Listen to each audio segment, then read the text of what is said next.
Ito hong si Saldico, kasama ho sa mga inirekomendang kasuhan ng ICI sa Ombudsman. Yan at iba pang mga balita tinutukan ni Bombo Isa Cotoner.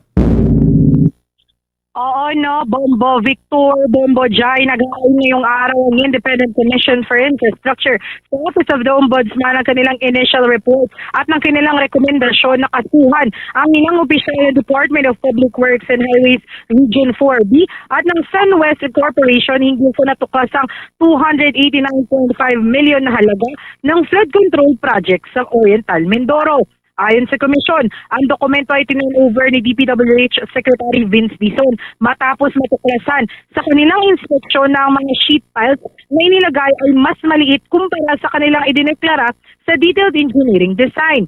Dagdag pa ni Independent Commission for Infrastructure Executive Director Ryan Kit Hosaka na nakita ang ilang problema sa documentation at pagbabayad ng proyekto. Anya, nabayaran na naturang proyekto kahit may mga ilang kulang na dokumento. Kasama rin sa mga inahina ng rekomendasyon na magbigay ng kaso ay sina Representative Zaldico dahil sa kanyang kaugnayan sa SunWest Corporation, Regional Director Gerald Pakanan, Assistant Regional Director Jean Ryan Altea at ilan pang kawani na DPWH sa may Oriental Mindoro.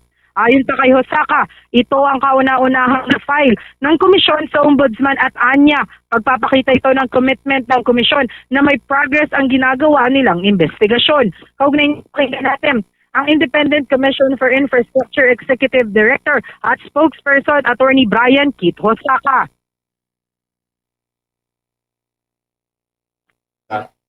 Sa estimated loss worth 63 million pesos.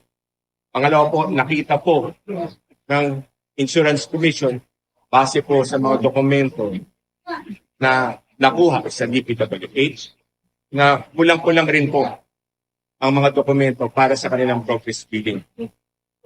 Bukod po dito, meron din pong informasyon na ang SunWest Inc. ay dati pong pagmamayari ni Congressman Lizalde Zaldico. At dahil po dito, ay nag-recommend na po ang ICI sa Ombudsman na ipagpatuloy po nila ang kanilang investigasyon tungkol dito po sa proyekto ito. Samantala, inihayag din ni Secretary of Justice Jesus Crispin Remulla na pinoproseso na nila ang kanilang aplikasyon sa International Criminal Police Organization o Interpol para sa Blue Notice laban kay Ko. Ani Remulla, isusumite nila ito sa lalong madaling panahon, oras na makumpleto ang requirements. Anya, bagaman may mga impormasyon sa kinaroonan ng mambabatas, nilinaw ng kalihim na hindi pa siya maaaring arestuhin agad dahil kakailanganin muna ng warrant of arrest mula sa korte. Kaya ngayon, pakinggan natin ang tinig ng Department of Justice Secretary Jesus Crispin Remulla. Process pa natin. Yes. Process pa. Kasi ano yan, marami kaming requirements para ma-file namin yan. Dapat kompleto file namin. It's possible. The target is yesterday. Sir, pero The target is always, the deadline is always yesterday with what we do. But we have to follow due process. Sir, pero track niyo naman si Congressman ko. Alam Yes, niyo po. we get their tips. We have our informers. Sir, what? Well, we will know where he's going every time. Yun ang mahalaga. Malaman kung saan nasa siya lagi.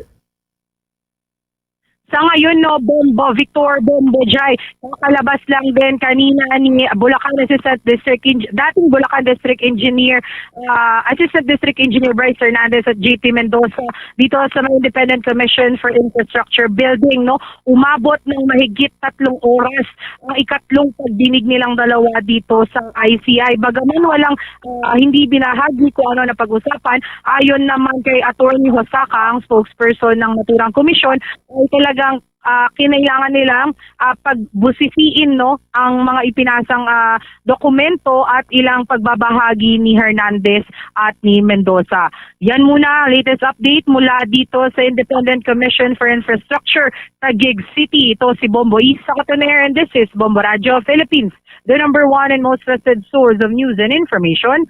Basta Radio, Bombo! For the most trusted source of news and information, visit our website at www.bomboradio.com. Follow us on Bombo Radio mobile app, Facebook, YouTube, TikTok, and X, formerly Twitter. Like, share, and stay connected. Anytime, anywhere.